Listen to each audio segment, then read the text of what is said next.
And then he hopped out of bed and hurried up to his doorway to shout good morning after her as she hurried over to see if Bobby Coon was still sleeping. Peter Rabbit followed her about. He couldn't understand it at all. Peter had smiled to himself when he heard how softly she had called at the doorway of Johnny Chuck's house, for many and many a time during the long winter Peter had stopped at Johnny Chuck's house and shouted down the long hall at the top of his voice without once waking Johnny Chuck. Now Peter nearly tumbled over with surprise as he heard Johnny Chuck yawn at the first low call of gentle Sister South Wind. "How does she do it? I don't understand it at all," said Peter, as he scratched his long left ear with his long left hind leg. Gentle Sister South Wind smiled at Peter. "There are a lot of things in this world that you will never understand, Peter Rabbit. You will just have to believe them without understanding them and be content to know that they are so," she said, and hurried over to the Green Forest to tell Unc' Billy Possum that his old friend, Ol' Mistah Buzzard, was on his way up from Old Virginny. Chapter II. Johnny Chuck receives callers.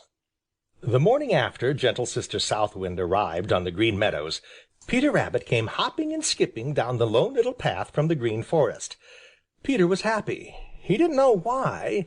He just was happy. It was in the air. Everybody else seemed happy too.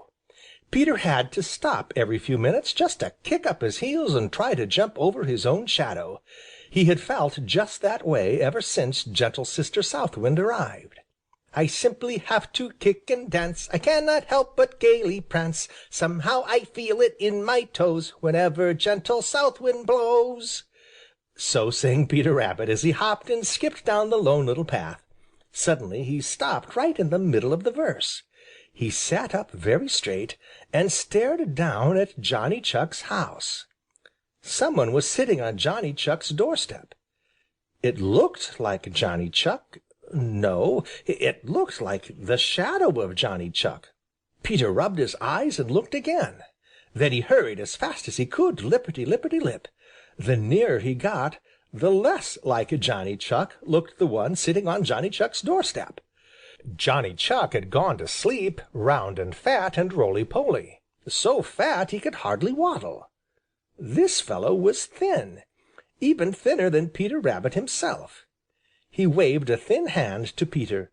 "Hello, Peter Rabbit. I told you that I would see you in the spring. How did you stand the long winter?"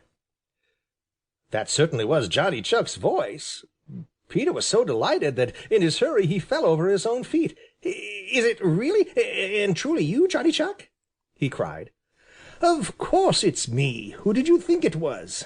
replied Johnny Chuck rather crossly, for Peter was staring at him as if he had never seen him before. I didn't know," confessed Peter Rabbit. "I thought it was you, and I thought it wasn't you. What have you been doing to yourself, Johnny Chuck? Your coat looks 3 sizes too big for you, and when I last saw you, it didn't look big enough." Peter hopped all around Johnny Chuck, looking at him as if he didn't believe his own eyes. "Oh, Johnny's all right. He's just been living on his own fat," said another voice. It was Jimmy Skunk who had spoken, and he now stood holding out his hand to Johnny Chuck and grinning good-naturedly. He had come up without either of the others seeing him. Peter's big eyes opened wider than ever. "Do you mean to say that he has been eating his own fat?" he gasped. Johnny Chuck and Jimmy Skunk both laughed. "No," said Jimmy Skunk, "he didn't eat it, but he lived on it just the same while he was asleep all winter. Don't you see he hasn't got a particle of fat on him now?" "But how could he live on it if he didn't eat it?" asked Peter, staring at Johnny Chuck as if he had never seen him before. Jimmy Skunk shrugged his shoulders.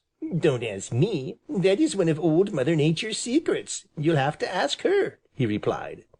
"And don't ask me," said Johnny Chuck, "for I've been asleep all the time. My, but I'm hungry." "So am I," said another voice. There was Reddy Fox grinning at them. Johnny Chuck dove into the doorway of his house with Peter Rabbit at his heels, for there was nowhere else to go.